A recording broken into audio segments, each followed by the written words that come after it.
Fertilisers are a weapon often used by farmers and gardeners to enable the best results. But they can be expensive and they can cause environmental damage. So what if there was another option? One based on an abundant commodity which has so little value currently that it is rotting in sheds all over the country. The wool was a great trade. You were getting a pound for the wool, but what would you get, 60 cent for the wool nowadays, and it's costing €3 to get the sheep shower. No, there's just no markets out there. Like, all these other synthetics are taking over. The whole lot is a disaster the way it is. There's wool left in sheds around the country, like. Farmers shear the wool, perfect product there, and it's left in the corner of sheds. Price back inside now.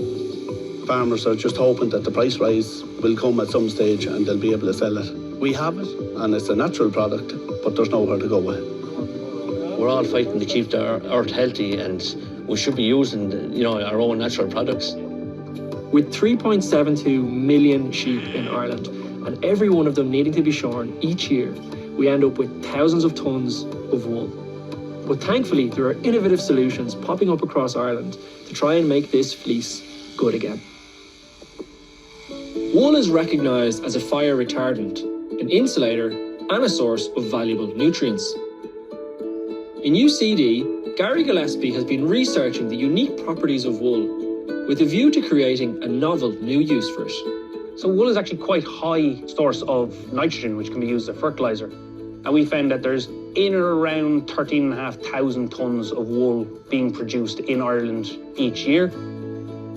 Would be enough to provide the nitrogen requirements of every hectare of spring and winter oats and spring wheat that we grow in the country currently. How would we go about bringing that theoretical proposition into practice? I suppose the next stage of our research is to look at what is the most efficient way of breaking that wool back down into its components, into more of a liquid-based product that we can then apply onto the crop. There's some way in it, isn't there? The sheep would be happy out now, bouncing across the field. But if this works, this could have a big impact.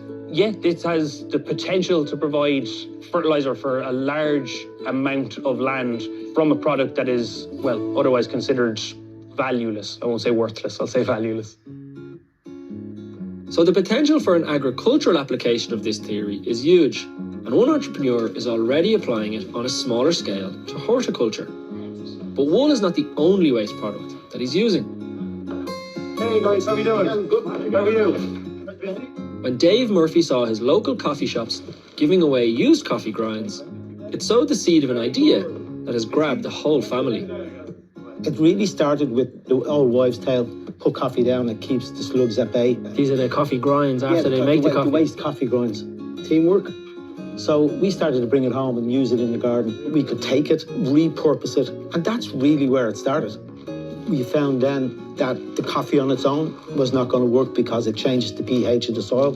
So we started to mix it with horse manure. My two sons, Jamie and Flynn, said, there's something in this and we'd really love to kind of make it work. So we came up with the idea, well, if we made our own pellets. Enter Peter McGlynn. Together, Dave and himself are championing the use of three byproducts, manure, coffee grinds and wool, as a valuable fertiliser. Peter has been experimenting for years with pelletising wool and other so-called waste products to produce compost. Went to the States on an exchange programme through Mocknaferma. I was actually at an agricultural show outside Columbus, Ohio, and I saw this little machine. It was a pellet mill. And I said, what does it do? And they said, you can pelletise biomass. I started to think, okay, we've got a lot of raw materials, grasses, manures, variety of things that are bulky and wet. Wool has been a very low-valued product and is classed as a waste. We said, why can't this be pelletised? Great, so when you came back from America, you brought the experience and the love of pellets with you? Yes, fortunately or unfortunately, I just like the whole process. I like taking a raw material and transforming it into something that you can hold in your hands, put in your garden. I just think it's wonderful, a natural product, chemically free. What exactly are the pellets made of? How exactly does that process work? In the case of wool, we'll need to shred it. So we can take in wool straight off the sheep, clean, dirty, black wool, whatever, shred it, just to make it convenient that it won't wrap up in the pellet mill. and then we'll mix it with horse manure, and then we use a coffee ground as well, which comes from coffee shops. Mix the three of them together. Through friction, we create heat, which releases the proteins, carbohydrates, lignans in the products, and then when they force it through a die, and when it cools, then they harden into a pellet. And what are the use cases? Like, what can I do with these pellets? In the case of wool, horse manure and coffee grounds, it's a good garden fertiliser. You have a natural slug repellent in the coffee grounds and wool, and you have fertiliser value in the wool. You have some nutrients in the coffee grounds and nutrients in the horse manure. Fleeces have traditionally been used on farms as a fertiliser, but they are bulky and smelly and can take a long time to break down. A pellet version would be much more convenient and useful. But how effective is this compound of wool, manure and coffee grounds in keeping the slugs at bay? Today at UCD, Gary Gillespie is beginning a trial to test the slug repellent properties of Grow Organically's pellets. See the slugs starting to escape, looking for food already. Looking for food already. So they are quite a voracious feeder on plants. What's the science behind what slugs would want to eat versus what they might avoid? The Grow Organic fertiliser has coffee grinds in that, which are quite a bitter and acidic substance, which could just make the slugs be a bit more sensitive to the slugs. Any sort of deterrent to them and just keep them away, just allow that plant to get a little bit bigger, a little bit further ahead, that it can sort of defend for itself a little bit better.